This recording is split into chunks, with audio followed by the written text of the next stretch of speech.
So, welcome back, my friends, to the show that, well, eventually ends. In fact, it ends today, at least for a while. It is only fitting that we finish with Jeffrey. Jeffrey Fann is, of course, one of my favorite people on the planet Earth, but especially when it comes to talking about ACC football. In fact, to the point that his actual Twitter handle is at Talking ACC Football. So, who better to talk to? The ACC, of course, rather famously got shut out of the college football playoffs. We kind of discussed that in the past.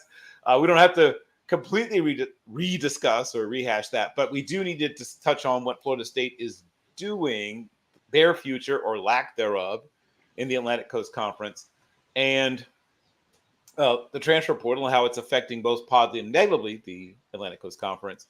Pro prospects in the ACC, guys who have declared and some who they have 5 more days, who maybe have not declared but you think might. And then, of course, obviously, we'll close out with the ever popular predictions for 2024 because it's never too early to embarrass yourself. So I am excited. Let's begin at the beginning, the end of the season. Florida State had a clean run, undefeated. We're expecting or hoping to end up in college football playoffs. Rather famously, did not end up in the college football playoffs, Jeffrey. And has been discussed everywhere from literally Washington, D.C. to, the offices of the NCAA to, well, every part of Florida, I would imagine, and all points in between. To your knowledge, where do things stand between Florida State and what, at least for the moment, is still their conference, the Atlantic Coast Conference? Yeah, I mean it's contentious to say the least. Mm. Um, since that time, um, Florida State has filed a lawsuit against the ACC to challenge that grant of rights. The ACC is countersued to enforce the grant of rights, and this is going to court. I mean, now it's just a matter of finding out, you know, who has jurisdiction. I mean, I'm certainly no lawyer. North Carolina would be the choice of the ACC to have it there. That's where they filed. Of course, Florida State would like to have it in Tallahassee. And, um, we're talking about $500 million at stake here. Florida State lawyers came out and said that, the value of the grant of rights is through 2036 at a value of 572 million. And even if we're talking about other recent exit fees negotiated out, which have been usually, somewhere in the neighborhood of 60 to 70%, of their value, you're still talking over $350 million.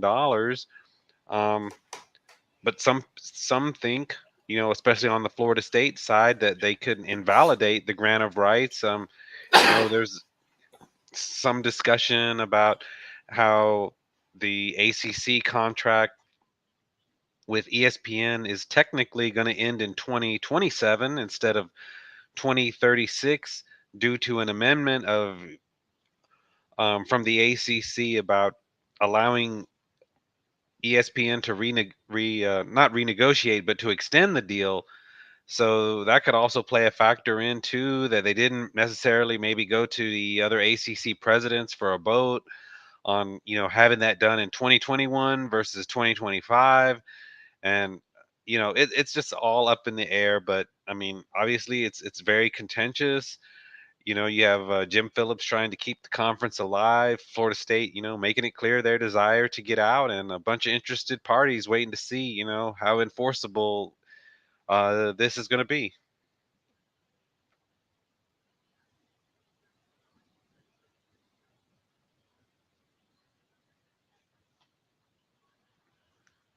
Oh, sorry, I can't hear you there, Bill. Yes, you should. Hopefully, you can hear me now. Yep. So we have reached a consensus in one place, at least, Jeffrey. We are both not attorneys. Yeah. And as a non-attorney spokesman for Team MBS Media and College Football Forecast, I did read a bunch of court documents anyway, which was not the most thrilling thing I've ever done. But it seems to me that if indeed Florida State is correct, and if they win, it will be pandemonium. It will be chaos because now people can come and go essentially willy nilly. If I'm reading this correctly, if the grant of rights is essentially invalidated, there's no stick to enforce the carrot stick relationship that conferences have with their members. Is that also your reading of it as well? Yeah, I mean, these grant of rights, they're not made in a vacuum. They're copies of each other. The ACC, when they created theirs, they consulted with the Big 12 and the Big 10. They have a grant of rights. The Big 12 has a grant of rights. Um, it's a little bit vague on the SEC whether they have one. I know at one time their commissioner said, "Hey, if you think you could do better than the SEC, go ahead and leave." Um, but you know, conferences go to these networks in these negotiations with some level of guarantee that they're going to stay together.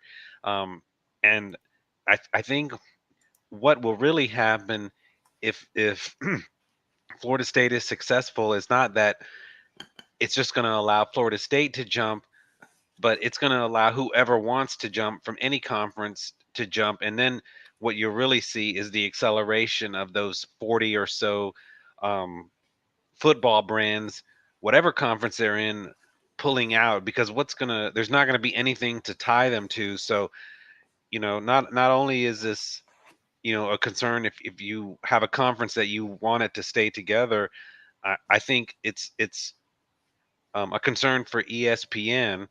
But because on the other hand, and the danger of it is if these are invalidated and I'm ESPN or I'm Fox and I'm in the next round of negotiations and I'm saying, hey, why am I going to give you a 10-year deal when I don't have any guarantee you might not stay alive or that you're not going to swap conferences? I mean, even if it becomes the Power Two, it's inevitable when you have two left, somebody's first and somebody's last.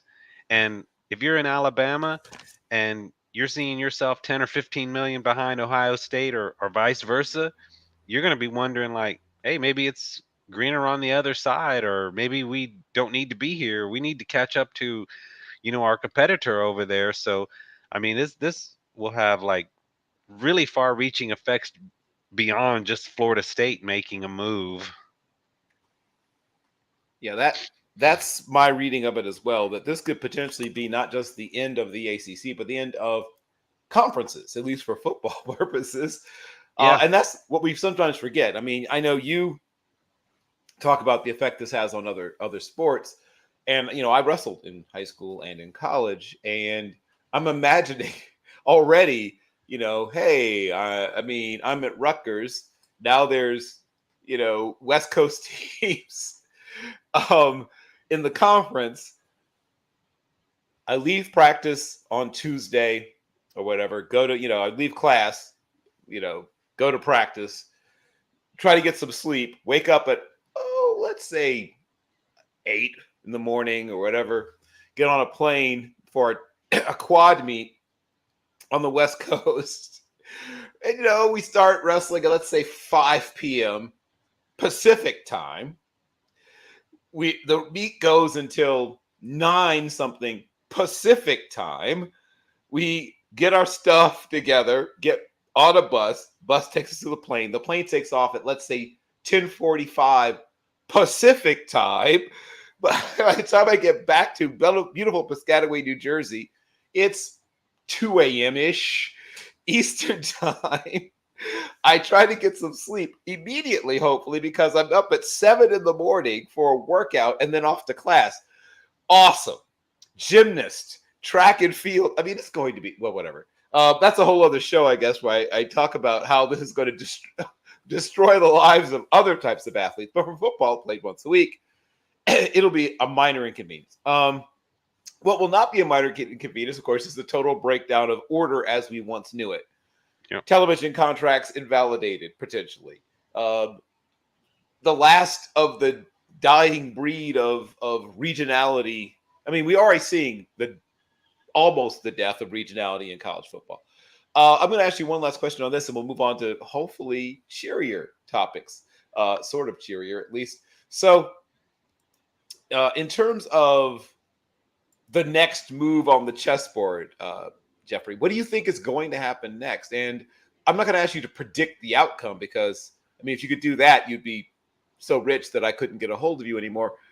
But based on what you've heard so far, what do you think happens next? And do you think there's some sort of amicable middle place between annihilation of conferences and Florida State being tied to the ACC? And if so, if there is a middle ground, what is it?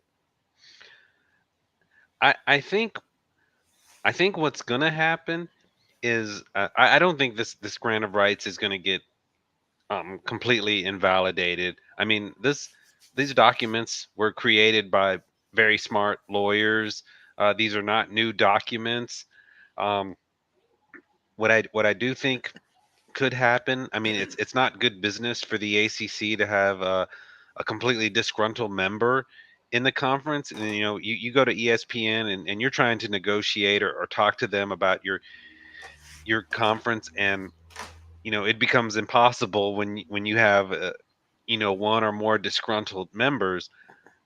So I do think at some point there's going to be a hard fight over the next year. So Florida State's not leaving in 2024, and I don't think they're going to be able to leave in 2025. Towards the end of the decade, I think they will reach some sort of settlement, but at a very hefty amount. Maybe not the 572 million, Oof. but I think it's going to be north of 250 million. Um, and it would set Florida State up and maybe others to leave in the next round of television contracts that the Big Ten and the SEC, or well, especially the Big Ten, they're up around the 2030, 2031 time. Um, I think in that time frame, you you may see Florida State not in the ACC any longer. Maybe with an announcement. Usually these things take 2 or 3 years. You announce, and then you're still there for 2 or 3 more years. So I mean, I would be surprised if Florida State is not still in the ACC at least 3 more years. I don't think they're going to make it to 2036, and a settlement. I do see that happening, but it's going to be a massive amount. But maybe one that Florida State is willing to pay north of 250 million is what I think will happen. Wow. Well, that tells you just how badly somebody wants to be free of a bear trap when they're willing to gnaw off 250 plus $1 million worth of, I guess in this analogy, paw to get free. Okay. Well, Yeah, enough of the. I mean, I don't know if it's like a physically responsible thing to do, um, uh, because when it comes down to it, I don't think there's not a school in the country outside of Notre Dame left that's going to add value, true value to the Big Ten or SEC's deal. They're up in the 60, 70, 80 million dollar range on these deals, and you're talking about having to add value to that so that each one of those schools makes another 2 or 3 million of your addition, and it's just the math just doesn't add up. Um, so I mean, there also could be a scenario where they want out and not necessarily have a place to go just yet. Mm, So I mean, I do think eventually it's going to happen. Um, it's not going to happen tomorrow or anything. I think this is going to be a prolonged court battle, a prolonged negotiation, prolonged settlement, and I think we're talking, anywhere from 3 to 5 years. got it. Well, first of all, once again, I'm going to agree with you. If you do, to continue the analogy, gnaw off your right leg and you don't have a place to land or whatever after doing so, oops.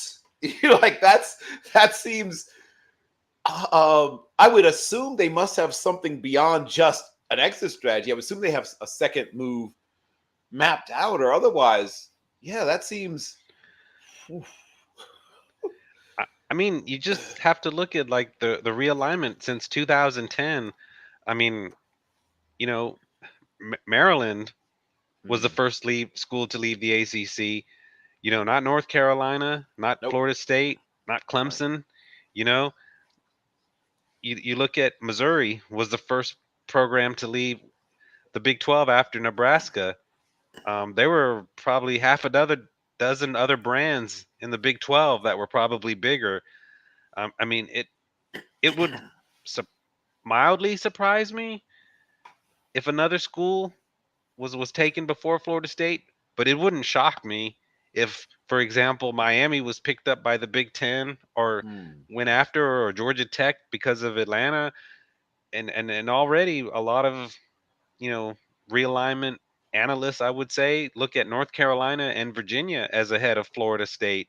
Hmm. Um, with that said, though, I don't think that it's it's it's very unlikely Florida State doesn't have a home, but there could be others. I think you can draw scenarios where Clemson, as big a football brand as they have, doesn't have a home, or Virginia Tech, or uh, NC State, really reputable programs, not finding a home. I don't consider the Big 12, when it comes to the Power Two, as really finding a home other than for your pure existence. So, I mean, I I see it more likely that we're going to have a separation of those 40 or so schools sometime in the next 10 years. And then I do, in that regard, I think Florida State will be part of that. Hmm. Well, But who knows? yes, right. Well, right. But I mean, I don't want to sound like what I sound like, which is a person who wishes for the old days. But I will move on because there are other things to discuss. We just saw the college football playoffs play out, and once again, without the presence of Florida State University, as not that that was the only reason all this happened, but a catalytic event in terms of how all of this happened. And Michigan prevailed, and Kalen DeBoer, of course, who was the coach of the Washington Huskies, is now in being installed into what is the closest thing, I guess, to being an emperor in terms of college football, as he takes over for Nick Saban. So now we have a college football world. I'm not going to say that um, that the world has leveled out, because it hasn't. I mean, there's clearly a has a little bit, and then a have-nots, right? That's still college football. That hasn't changed that much. But I think the feeling that one conference and one team within one conference is unassailable is gone away a little bit, right? It's no longer the sense that just Alabama and Georgia, and then everybody's sort of chasing behind them. That was clearly disproven, at least this year. Now, Georgia will be really good next year. I mean, I'm not pretending otherwise. Alabama, I'll be fascinated by what Alabama will be next year. Obviously, not only because of change in coaching staff, but the types of players that fit what Kalen DeBoer has previously liked to do. And we'll see, once again, maybe he adapts to the SEC. But, his background is West Coast for the most part. I mean, he himself is from the Great Plains, was a terrific player himself at, I think it was Black Hills State, if memory serves me correctly. Somebody, I'm sure, no. So, am I right? No. Or was it South Dakota. South? And it was one of those schools out there. I remember he was a really good player. I remember him a little bit as a player. Small college All American, I think Division II, maybe. But the point is, let's not get distracted, Bill. The point is that for me at least, there were people sort of denigrating the ACC and sort of Florida State by extension. But I think that I could see an ACC school, whether it's Florida State or not, being obviously with going up to 12. I think maybe multiple ACC schools could be in play. Talk to me about thinking about the immediate future of the ACC as a conference, with expansion to 12 teams, with NIL, with the transfer portal, and most importantly, with, to me, the the pack moving closer to the top two schools. What do you think that means for the ACC as a football conference, assuming they do hold on to Florida State? in the immediate future, how they'll be perceived by the national audience, and equally as important by people who are offering television contracts and things like that. Yeah, and I mean, I think to answer this question, you still have to go back a little bit to the snub. You know, in the last, well, maybe more in the last several years, but the ACC is always fighting for a certain level of respect. Mm-hmm. The perception of the conference is a football conference. It's something they're always fighting for. Mm. And for years and years and years, it's always been, well, win the games, it'll change the narrative. Win the games, change the narrative. The conference will get respect when you start winning out of conference games. And you have to look at each season in a vacuum. How do the teams perform that year? We're not talking historically. I kind of hate that when they look at it like, well, they won such and such over the past several years. No, I mean, you have to look at each year individually and the results of that year. So when you look at this year in the ACC, the record was the record. They had a winning record against the Big Ten and the SEC. You know, Florida State went and scheduled LSU, beat them, won in the swamp. Maybe the Florida Gators weren't that great of a team, but it's still, you play who's on your schedule, and if you're having this narrative of SEC teams being so great, they go out and do what they needed to do. The conference has a winning record against the ACC, and what we saw this year was that winning didn't matter. Mm. It didn't change the narrative. The result didn't matter. They still evaluated teams however they did based on reputation or who was their head coach or what ratings they might bring. And I think that's bad for the ACC going forward, because Mm. that means if Clemson plays Georgia, they play Georgia in the opening game of the year next year, and Clemson beats Georgia, that game doesn't matter. It's not going to get Clemson, respect. It's not going to elevate them, because there'll be something else in the end that they'll question about it. Like, oh well, they beat Georgia, but it was in game number one, and that was the precedent that this year set. And that's really difficult for me as a sports fan to look at it and say it doesn't matter what happens on the field, because the perception, however flawed it is what's going to define who wins these games. And kind of the reason why I personally have started to really, it's been happening over the last several years, but why I've become a bigger college basketball fan than football, because at least I know the best teams are going to be in this tournament field and have an opportunity no matter what. And the result is decided in a 6-game tournament. And even if that wasn't necessarily the best team during the regular season, you played 6 games to win a national title. In football, it's become more of a beauty contest. Um, the expanded playoffs will help a little bit, because that will ensure that the ACC champion gets into the playoff. Like you said, Bill, I do suspect that there will be, here in the near term, opportunities for ACC teams that don't win the ACC to get in, maybe one or two others. But I think the big concern is you have a 10-2 ACC team being compared against a 4-loss SEC team, for example. And even if they went 2-0 against the SEC or whatever, you know, I can't feel confident after what we saw this year that the results will matter to anyone. And that's the disappointing part of what we saw this year is that results don't matter. They didn't matter this year. I hope they do in the future. Well, you and I are very much in agreement. And to quote Shakespeare, it is a consummation devoutly to be wished. So, the transfer portal. The transfer portal giveth, and the transfer portal taketh away. Looking at the ACC sort of as a whole, I feel like the transfer portal has generally speaking been generous, has helped. I know Louisville last year, in part because of the transfer portal, was a really, part of the Louisville story to me could not be told without their successes in the transfer portal. Florida State, had some wins in the transfer portal last year that helped them to be the Florida State that they were last year. Catch us up. Where is the conference in terms of the transfer portal this year, in terms of, once again, winning, losing, however you want to classify the talent battle through the transfer portal?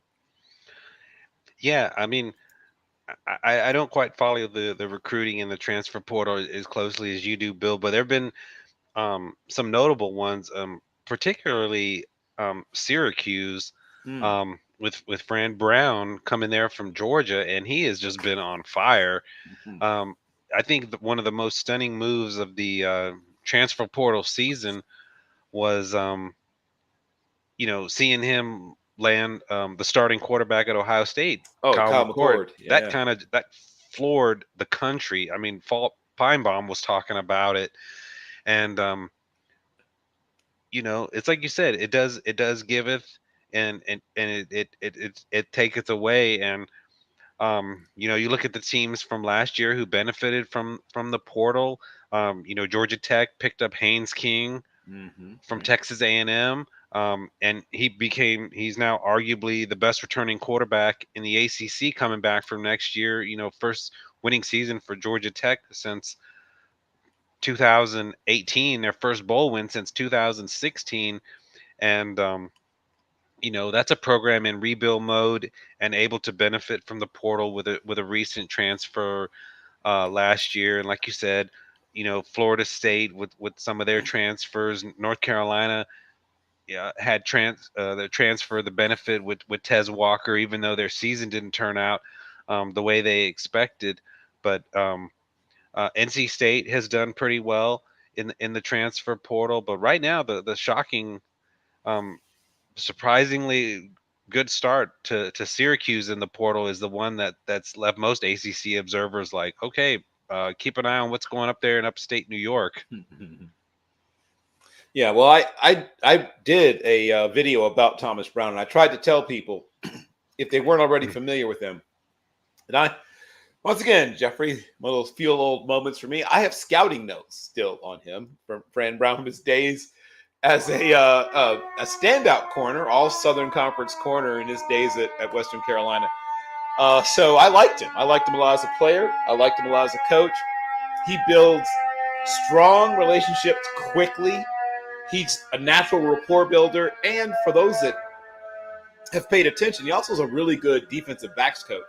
It moved for him, for me, very quickly, where he went from being one of those guys that, on the 35 under 35 kind of list and things like that, where people say, oh, he's a great recruiter, which he is, to people realizing, oh, he's not just that. He's also a really good football coach.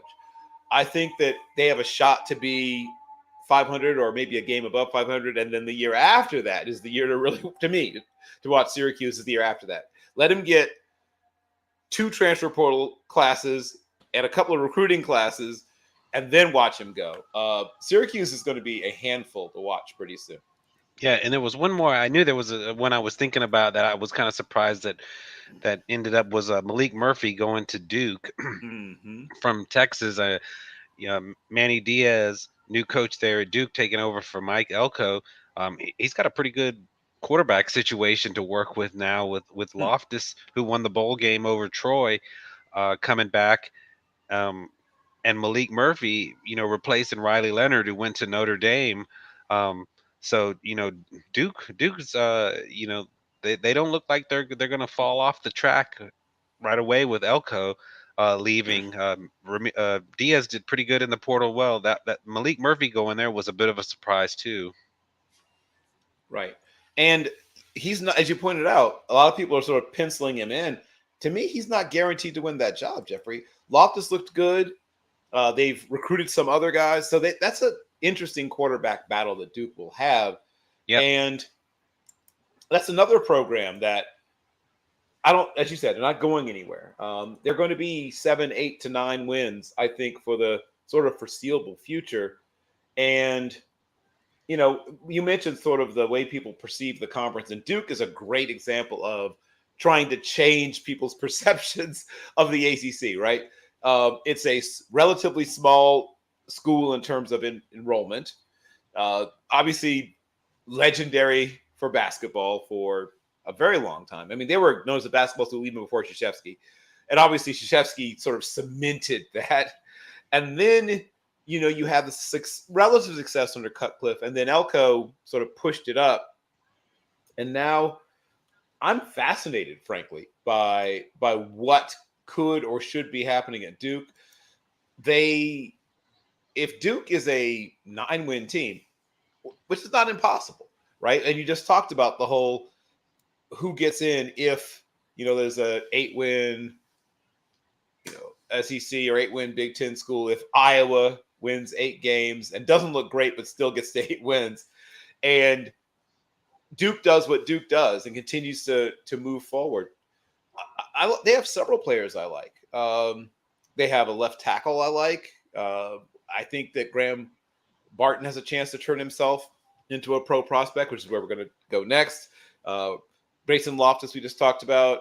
Henry Berlin the fourth, and then obviously you just talked about Murphy in that quarterback room.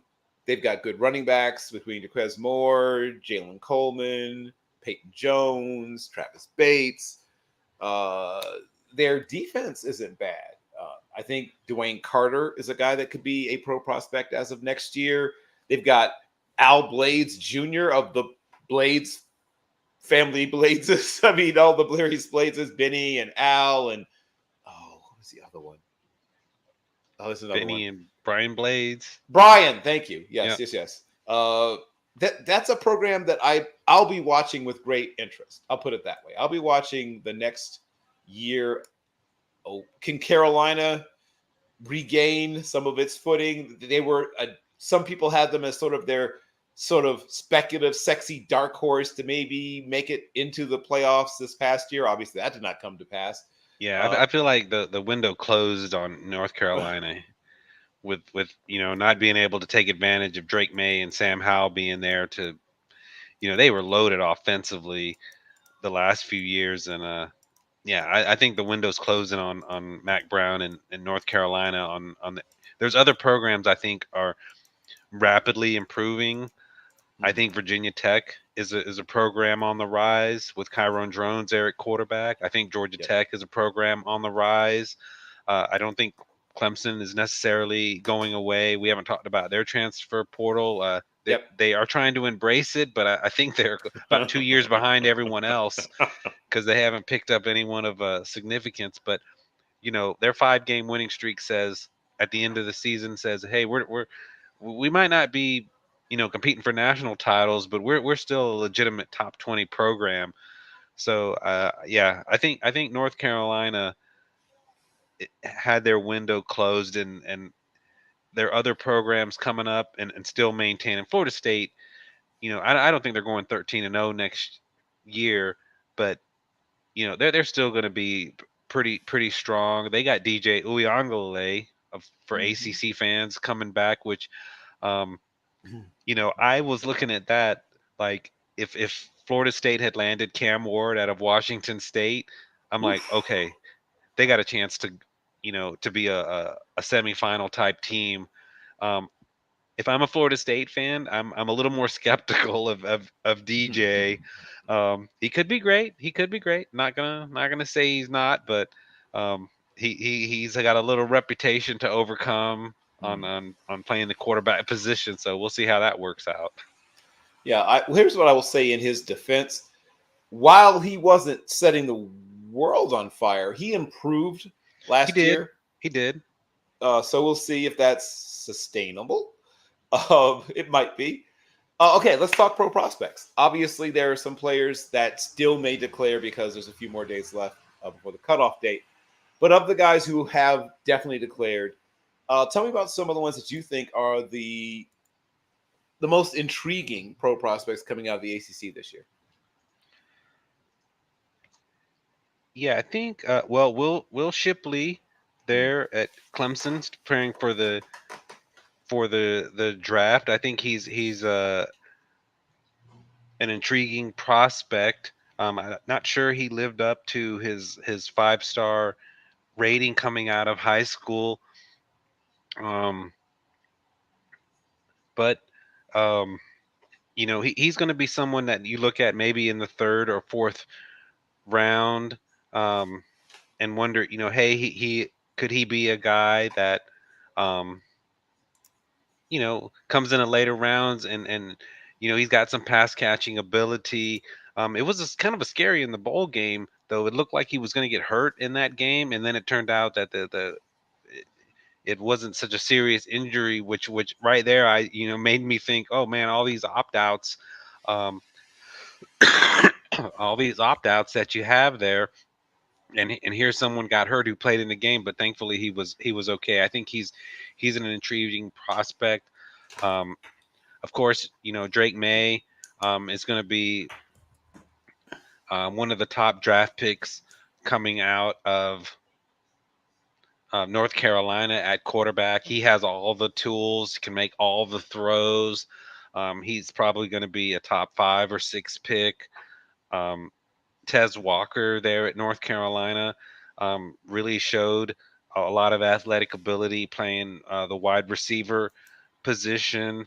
Another interesting prospect who's now used up his eligibility is Peyton Wilson, Mm, the linebacker out of just stay. NC Yeah. State, who won the Butkus Award. A very um, instinctual uh, player. Um, he he makes up for a little bit of a lack of athleticism with those instincts, and made himself into the best linebacker in college football. And you could see, in that game against Kansas State where he didn't play in that game, what a difference he made with that defense not being there. I mean, everything was open over the middle, and there was just a gaping hole in the middle of the field for NC State in that game. I think it's a big reason they lost, but you know, um,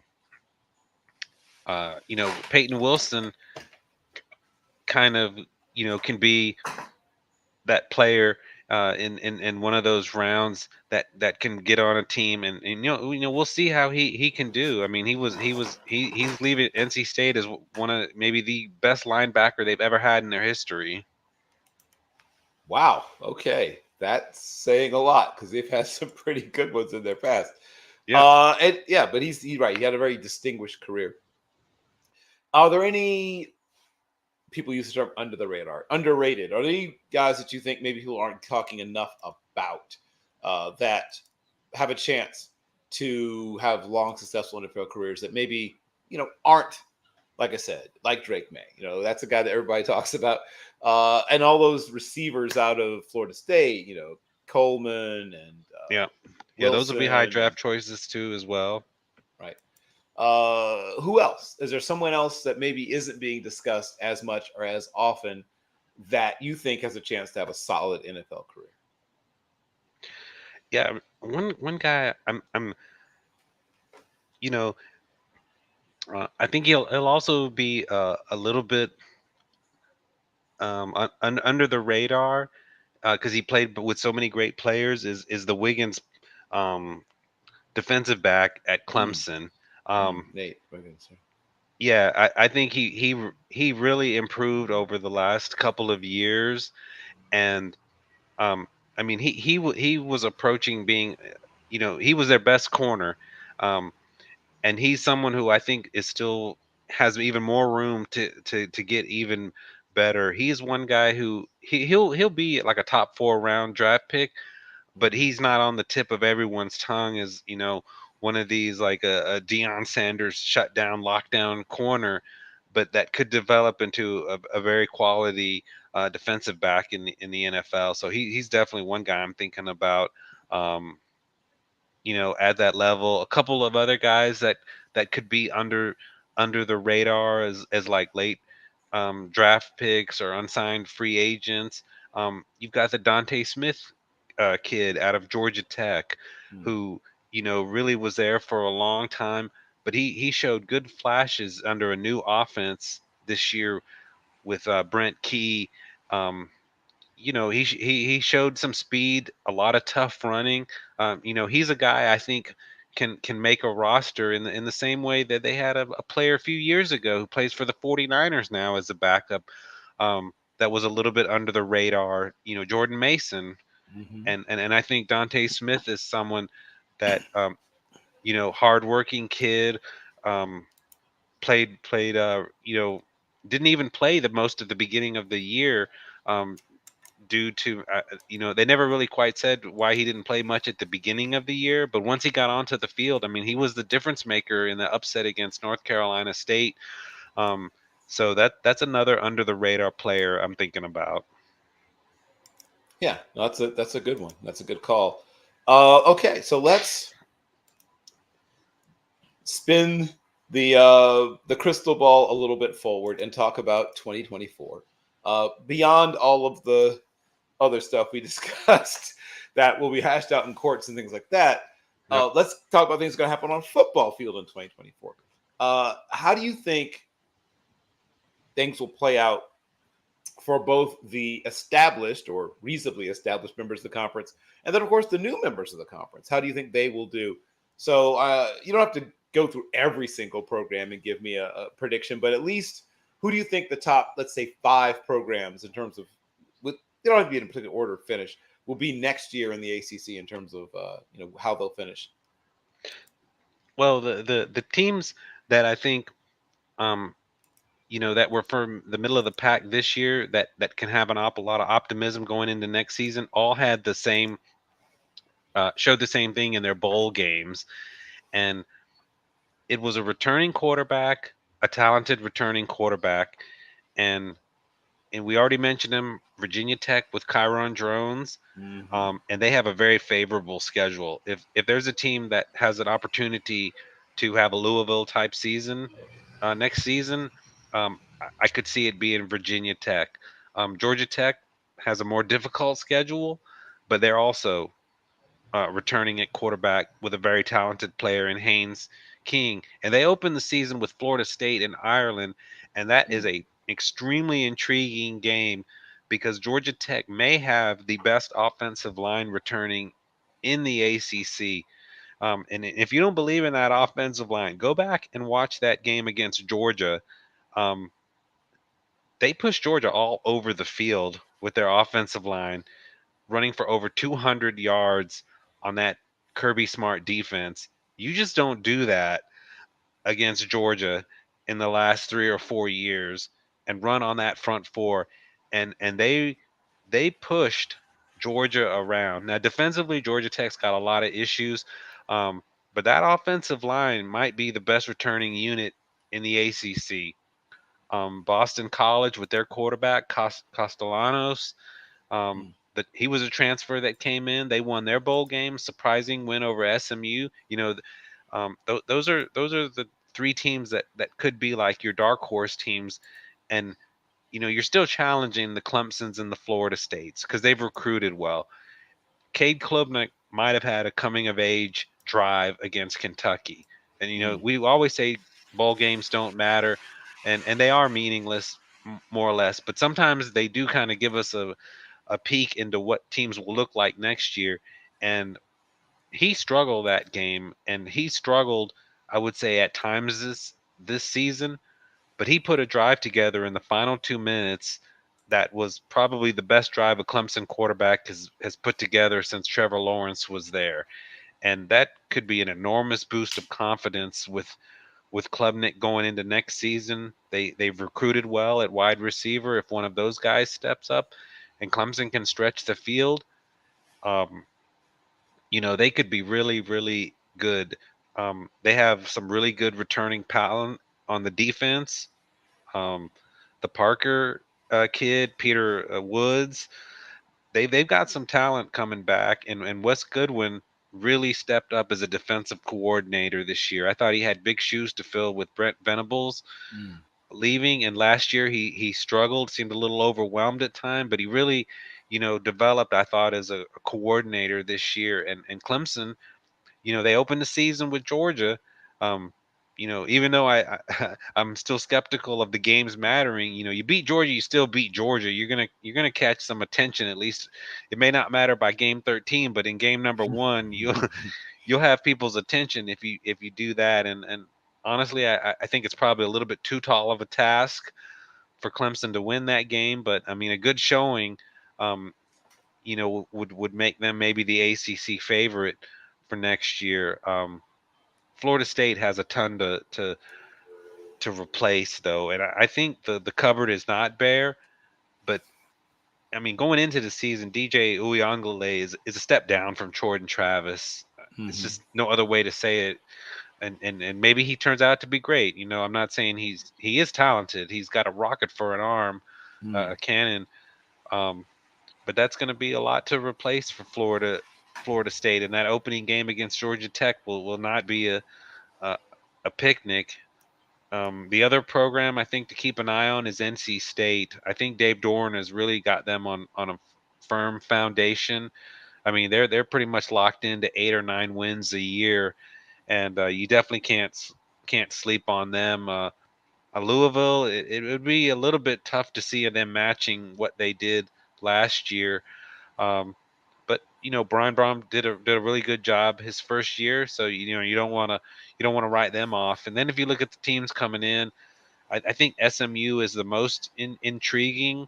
Hmm. Um, I've even seen one poll where they were the highest rated team in the preseason top 25 of the ACC, which Hmm. I don't remember which publication wrote it, but they were like, "Well, we do have them as their highest rated ACC team, which means they could be our ACC favorite." Um, Hmm. so I don't know if I'd go that far, but I mean, uh, I think SMU has the potential to be a kind of a TCU type program for the ACC, where they could get really good really fast and be on the national scene pretty fast. Got it. Well, I've asked you a whole lot of questions, Jeffrey, and you have been so kind as to answer them. But we now have a full complement. We've reached a quorum. So I am going to allow the babyface assassin himself, Mr. Brock Vieira, to fire some questions at you. Yes. Thank you for that beautiful introduction. I apologize for my tardiness. I had a family obligation I had to take care of. But so I please let me know if I ask a question that's already been asked. But when it comes to the ACC, the inclusion of Cal and Stanford, obviously two teams we all know are associated with the Atlantic Ocean. With them coming in, it was a very surprising addition because I felt that those programs didn't necessarily elevate the status of the conference. What do you believe was the thinking behind the addition of those two programs? And do you think that within the next 5 to 10 years, either of those programs could be competing for an ACC title? Yeah, I mean, I think when you come in and I do think they'll be competing for ACC titles in the Olympic sports, and it depends on the makeup of the ACC in 5 years, um, whether they would compete for ACC football titles. But I don't think it's out of the question. Stanford is a tremendous women's basketball school, and they've been really good at baseball, and so I think from that perspective, like culturally and Olympic sports wise, I think the fits are actually really good. I think SMU is in a great recruiting state there in Texas, but um, the regionality of it all, of course, doesn't make a lot of sense. And these were moves made, to ensure that the ACC exists in some form, down the road to increase numbers. They did learn from the Pac-12's errors that sometimes there is strength in numbers, and there's two lessons to be learned. One, the Pac-12 strength in numbers that I just mentioned, and then the other one um, it's the Big 12. The Big 12 will never catch the SEC or Big Ten, but sometimes just existing is better than not existing at all. And you know, is there's no reason, and I have a big problem with this, that Oregon State and Washington State can't compete at the elite level of athletics anymore because they've proven they could. I mean, Oregon State was ranked in the top 15 most of the year, and they were in there last year. And we've seen great teams from Washington State, and Oregon State is a recent college baseball winner and went to the Elite Eight not that long ago. So, I don't think it's fair to say just because you have a small alumni base or a small television viewing audience that, Wake Forest has to be relegated to, um, playing a lower level of sports when they've proven they've had top 25 teams. So in that regard, existing is better than not existing. And I think those three additions were made, to ensure that. And I do, you know, I do think they'll be part of the ACC at least for we're at least for the next 5 or 6 years. Like, who knows how this is going to look in a decade, but at least through the end of the decade, they'll be partners. And I think culturally they're good fits. But yeah, of course, the travel is, I think geographics and regionality went out the window like 15 years ago. Well, we have our T-shirt moment for the show. Existing is better than non-existence, and then we get to quote Jeffrey Fann. Okay, what's your next question, Brock? So I want to go back to Florida State's program, and obviously you spoke about DJ Uyagalele on his transfer to the Knolls. Obviously, Mike Norvell has cemented himself there, not only after successful seasons, but also kind of shutting down all those Alabama rumors. The addition of Uyagalele feels very pedestrian, in my opinion. I was looking forward to Florida State going out there and getting one of the marquee quarterbacks, or at least a name that pops more than Uyagalele's has. What do you think was the reason why Florida State decided to recruit him? And do you think that they are not able to recruit quarterbacks of higher caliber? Yeah, and we talked a little bit about this with Bill that when they were, when Cam Ward was the one of the guys they were looking at from Washington State, and as an ACC fan of like other schools, um, I looked at it. Yeah, I can say, hey, I'm a fan of Georgia Tech and a fan of Clemson. And what do I think of Florida State if they'd have got Cam Ward? I think they would have been the ACC favorite. And then when they landed DJ Uyonglele, you know, you got to be honest, it didn't set the world on fire. There wasn't a lot of, there's not a lot of fear going into Florida State when DJ picked them. I'm not saying that he can't have a great season. We've seen him play fantastic games. A couple years ago, when he played against Notre Dame, when he was at Clemson, I mean, they thought he was the second coming of, Trevor Lawrence or Deshaun Watson, and it just didn't pan out. But we know he's got that talent, ability. Um, I think from Florida State's perspective, you do have a ready-made quarterback who has experience playing big-time football in big games, and you see how he can throw the football with that cannon of an arm, and I think from Florida State's perspective, you feel like if you can just get him in the right situation, you've got an NFL quarterback, and that's the way I think they looked at it, and that maybe if they can improve him from the level that he improved from Oregon State from when he was at Clemson, if he could take that next leap, he might be an all conference type quarterback because he did get better at Oregon State. I don't think he set the, I don't think he blew anyone away, especially when he started playing better competition. But he was better. He did improve, and if he could make another leap and to go with all that arm talent and that size that he has, they think they might have, maybe got a diamond in the rough. Yeah, that's a very fair point, and of course we can always speculate, but we have to wait and see until they Yep. get in the field. One of the teams in the state of Florida that I don't have any expectations for is Miami. I've called Mario Cristobal the how people are called the destroyer of worlds. I call him the destroyer. I call him the destroyer of quarterbacks, and Yeah. it's proven itself once again.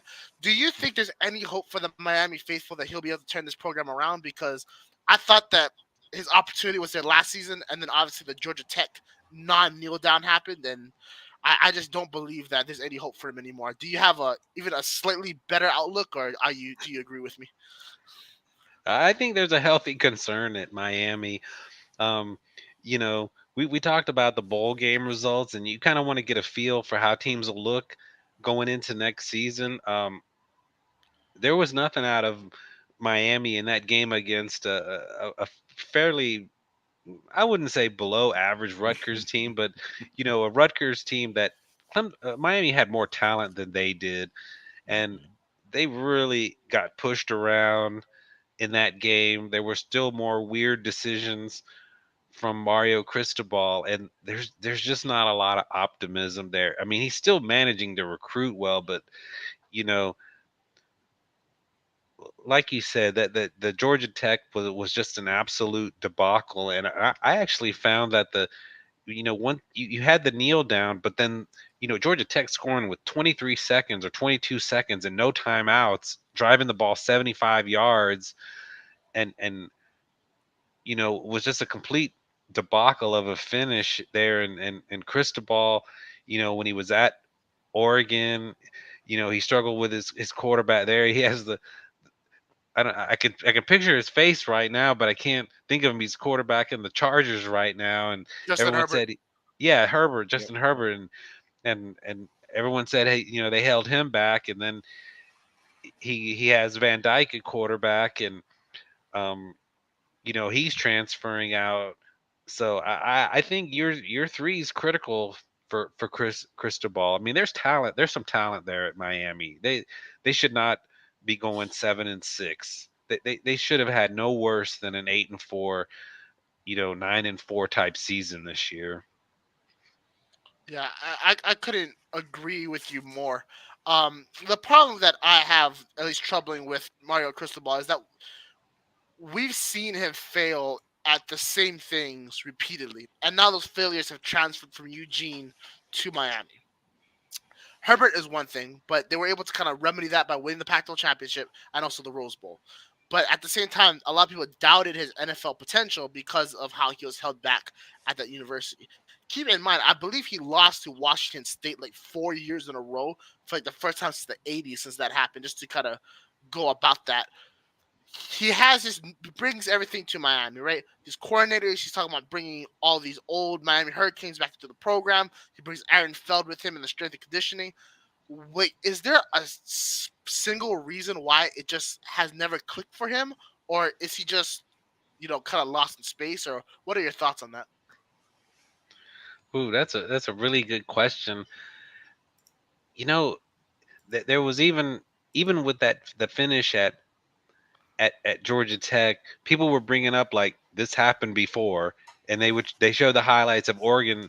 And I can't remember who they were playing against, but they ended up losing with another 2-minute decision debacle. There. So the same things keep repeating themselves, and you start to wonder if Cristobal is learning from his mistakes. And he can accumulate talent. He's seems to be able to manage the transfer portal um, well. At times, they look like a very good football team. I mean, they ran Texas A&M off the field Mhm. earlier this year before they, fired Jimbo Fisher. But we know Texas A&M is a talented, and I mean, they looked really good in that game. They looked fat. They looked just better than Texas A&M, and we know that Texas A&M is recruiting, top 10 classes, and I mean, they look faster at, you know, 70% of the positions on the field, and you're like, oh man, they're going to take off here. And then they come up with the Georgia Tech game, and you just wonder if Cristobal is open to adapting and learning from his mistakes, and that remains to be seen at the moment. I don't think it's a foregone conclusion that he's not going to be able to turn it around, but there's red flags. There's red flags up for sure. Okay, Absolutely. we have time for one last question with Jeffrey. Pick one you really, really, really, really want to ask it. Sure. So I'm gonna go with one of the newcomers, the Cal football program. They've had a surprisingly exciting offseason. They went to a bowl game for the first time in what feels like forever under Justin Wilcox. They picked up Mikey Matthews from Utah, the wide receiver. They picked up Mhm. Tobias Merriweather, the wide receiver from Notre Dame. They've seemed to have finally found themselves a QB1 in Fernando Mendoza, and they have one of the best running backs in the country in Jaden Ott. Could Cal potentially be a team that you could see having a breakout year in the new conference, or is it just going to be the same old Golden Bears? No, I mean, in fairness, Brock, you know a lot more about Cal than I do, but I watched them a couple times this year, and they're not coming in as you know some terrible program. that hasn't gotten better over the last few years. And this year, they took some steps forward. Um, you know, this season, and the way they spread it out, I think they could do some things next year. I don't expect them, to go like 3-9 or anything. There'll be opportunities for them to be a bowl team next year. And whatever I think about Cal, I always wait for that ACC. They're going to call it the ACC Legends Dinner and having Marshawn Lynch there. That's what I'm looking forward to. ACC legend Marshawn Lynch. Aaron Charles Rogers, John Elway. No, John wait. Elway. Matt Yeah. Stafford. Yep. Eric Dickerson. We bring Eric Dickerson in from Yep. SMU and the SMU. Pony Express, and Yeah. just put them all at the same table. And Yeah, no, who was the bring Craig James. It'll probably cause a controversy. Like he normally Craig does. James and Eric Dickerson, John Elway and Marshawn Lynch and Aaron Rodgers at the same table, ACC legend table. Tony Gonzalez, why not? And when I think of ACC, I think of Tony Gonzalez. We'll bring on Ed McCaffrey back from Stanford. Hey, Ron Rivera needs a job, so break him. The ACC legend, Ron Rivera. Yeah, exactly. Before you go, Jeffrey, please tell everyone where they can find more of your amazing work, where they can follow you, what you're currently up to, my friend. Yeah, you can find me.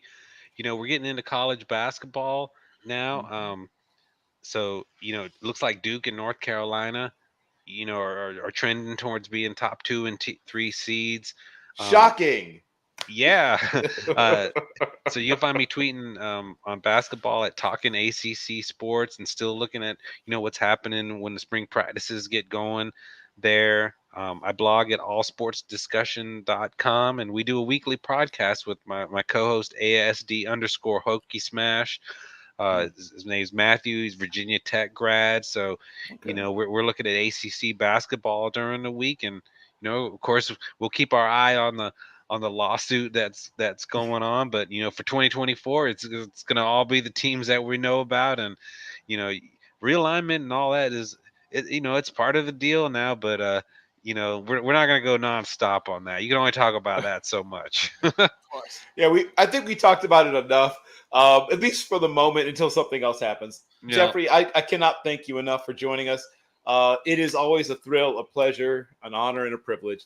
And I'd love, when we get through to when we start doing previews again in just another 7.5-ish months, to have you back to talk about looking forward to the next season. Yeah, no, I really enjoyed it. Had a great time with you, Bill and Brock, and anytime. Well, once again, everybody, if you care even a little bit, he doesn't just do football. He does ACC sports altogether, baseball, basketball, all that good stuff. I don't know, maybe track and field. I'll have to ask him later. But but I guarantee, if you are a person who's a fan of the ACC, it's the new and improved ACC. Check out my man Jeffrey Fann. It rhymes. Talking ACC sports. Thank you once again. All right, bye. So, Brock, just the two of us. We did it. We finished a whole year's worth of talking. Well, sort of a whole season's worth of talking about college football. Before we put this thing to bed for several months, is there anything you want to get off your chest? One more coach you feel the need to fire, maybe on your way out the door? Anything else you feel like you'd like to say before we say goodbye to our audience? Yes. This year, I tried to be a better person. Tried to be less negative, more positive, and more giving of opportunities. I feel that I'm a changed man for the better sometimes, and then I'm still the same person majority of the time. This year has graced us with such incredible moments, incredible games, and just incredible football. Players, coaches, fans, band, whatever you want, have poured their heart and soul into every Saturday, and we as fans have been the fortunate viewers or spectators of this great game and this great spectacle. With that being said, there are several coaches that need to get canned immediately, and I would like to begin my list with Clemson's own Dabo Swinney. Oh. I don't know how he got a black eye, but he probably should have two for the way he has been coaching these past couple of years. Oh. The firing of Brandon Streeter as OC was absolutely ridiculous. In only 2 games in his only season as OC, did Clemson score below 27 points. Keep in mind, this is not a very dynamic Clemson offense. He brings in Garrett Riley the next year and immediately throws him under the bus in their opening season loss to the Duke Blue Devils. Dabo Sweeney is a guy that likes to say, God first, NIL, as to have your name, image, and likeness in the name of Christ. But I don't remember Christ blaming his apostles for his own misgivings. And Jesus, even though he was a holy figure, did have his own moments of humanity. And unfortunately, Dabo Sweeney's moments of humanity, he blames others for his own mistakes. So therefore, Dabo Sweeney is the first guy on my list that just needs to go. Secondly, is Penn State's James Franklin. Love James Franklin. Think he's a great coach. Think he has a long future in football, not at University Park, because what he has done to the Penn State program is absolutely unacceptable. Yes, they're a double-digit win team every year, but when you get the talent that you get as a member of the Nittany Lions, you should win at least 10 games a year. But he habitually comes up short time and time again. We talked about, it's the quarterbacks. It's Trace McSorley. It's Sean Clifford.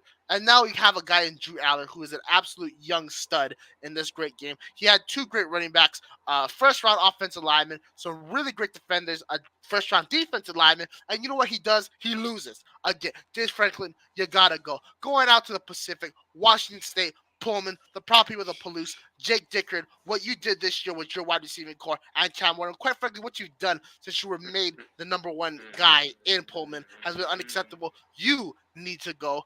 Let's go down the coastline. We got anybody else that we want to add? Hey, San Diego State, I wish you guys good luck this year with Sean Lewis, because Brady Hoke, glad you retired because you needed to go. All right. Ken Wilson, I'm glad you got out of Nevada because you needed to go. And you have anybody you want? You know what? Jeff Lebby, you haven't started a game yet, and you should be fired. You are the most useless, ignorant coach I have ever seen in my entire life. To not only curtail Oklahoma's offense and the way that you did was criminal enough. The fact that you thought it was a good idea to bring your father-in-law and should be criminal, Art Briles, to the sideline and then justify it as, that's my father-in-law, is absolutely unacceptable. Wait, Brock, you're preemptively firing a guy who hasn't coached a game yet? I'm just confirming. Okay, Bill, you are a father, right? Yeah, yes. Yes. Let's say in this hypothetical situation, you have a son. Okay. Your son is getting recruited by Jeff Lebby. Oh boy. What? Yeah. Oh boy, should already be red flag number 1. When you ask him, will you be able to guide my son, protect my son, set him on the right path to being a good football player as a man? Do you think Jeff Lebby can honestly and sincerely reply to you with the answer yes? I mean, assuming that I'm able to somehow forget entirely this whole Art Briles thing. Mm-hmm. Yeah, that's the hard part, isn't it? Like, how do I not remember that?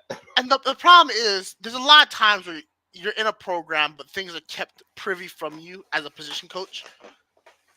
It's not really privy when that's your father-in-law. It's not really privy when you're the running backs coach and one of your running backs used to beat the hell out of a woman and you protected him. Jeff Lebby needs to go. And you know who also needs to go? Mario Cristobal. Oh, of course. Yeah. I mean, we already spoke about it. There's nothing more that needs to be said. It's time to pack it up. You know what, Luke Fickell?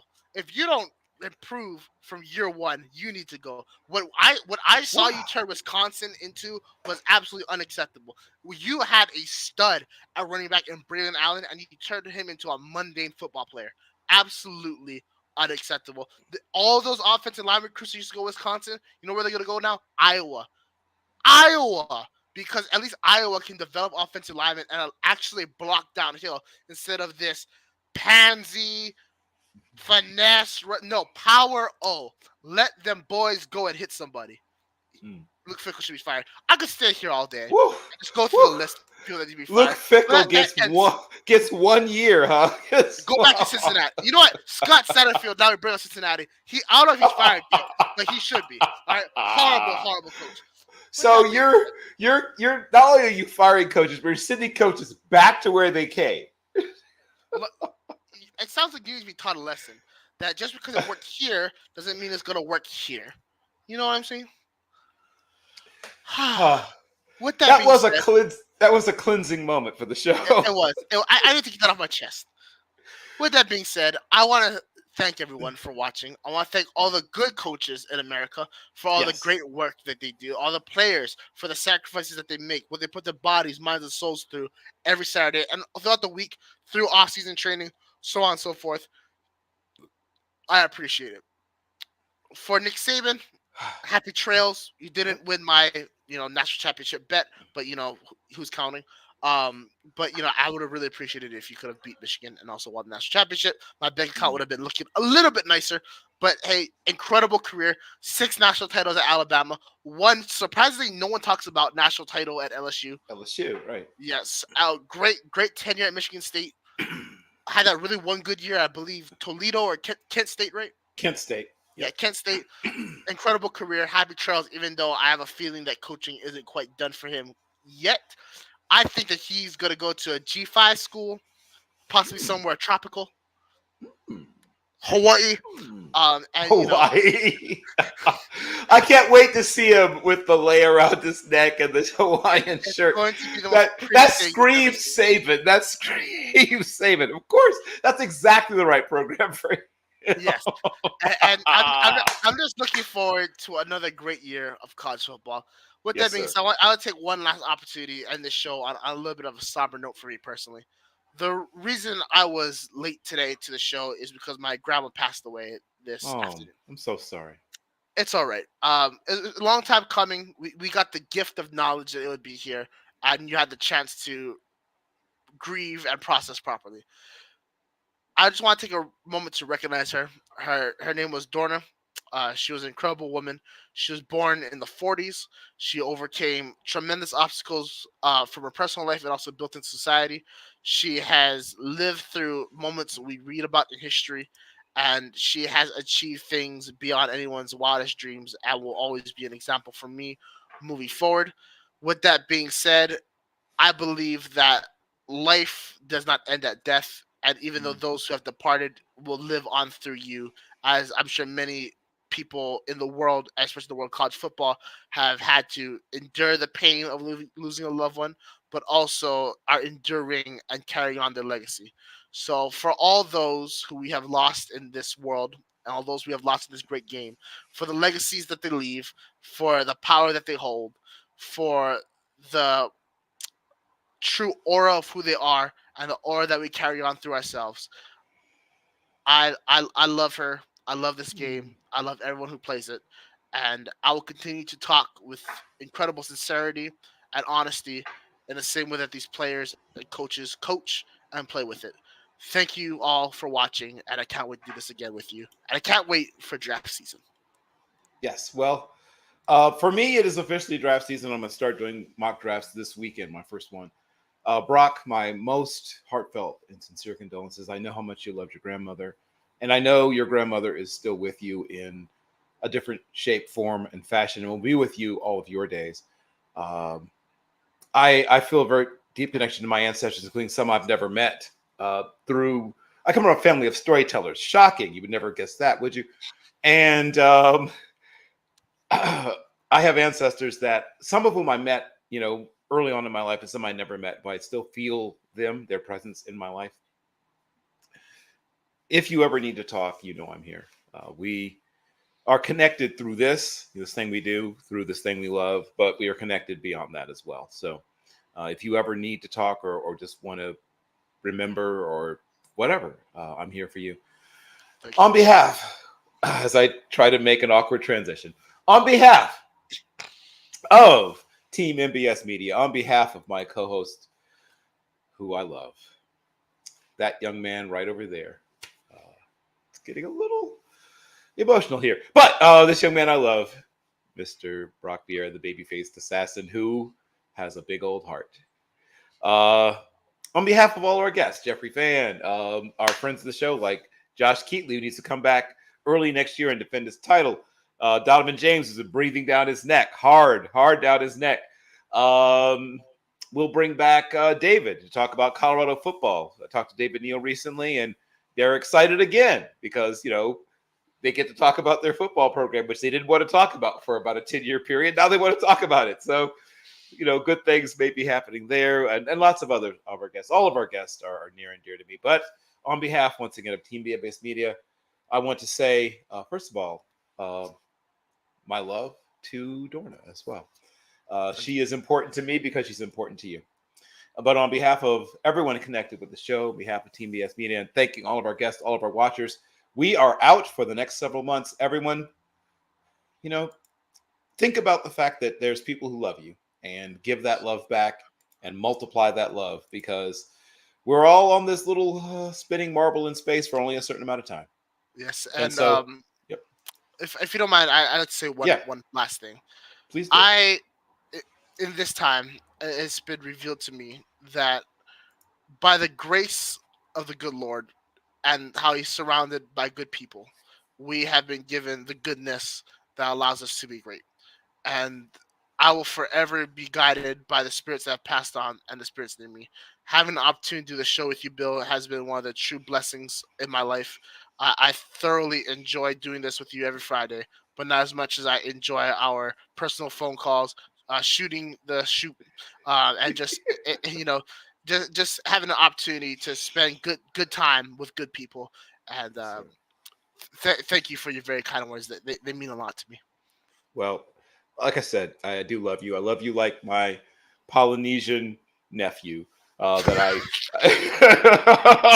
there, I needed that because there's about to get a little sappy up in here. Yes. But once again, you are the black uncle I've never had.